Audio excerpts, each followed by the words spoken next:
మీ జీవితంలో ఏదైనా మీరు నాకు కావాలని డెస్పరేట్గా ఉంటారుగా, కావాలని ఇవ్వడు దేవుడు. Get that. కావాలని ఇవ్వడు. Purposely won't give you until you say I don't need anything, I need you Lord. Hallelujah. నాకు నువ్వు కావాలి ప్రభా, నాకు ఇవేమొద్దు అని చెప్పేంత వరకు దేవుడు మనల్ని పరీక్షిస్తాడు, సైలెంట్గా ఉంటాడు. మన జీవితంలో ఎటువంటి కదలిక, ఎటువంటి మూవ్మెంట్ ఉండదు.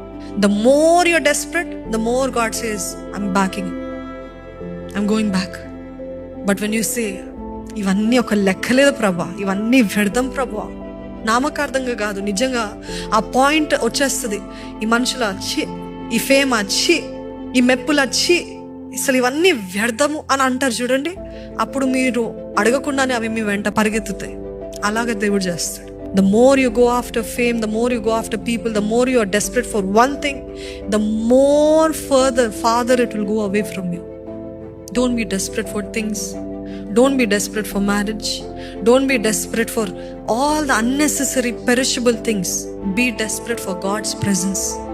దేవా నీ సన్నిధి కావాలయ్యా, నీవుంటే నాకు చాలు ప్రభా అని చెప్పగలిగిన వారు ఉన్నారు. God is saying, put back your focus on me.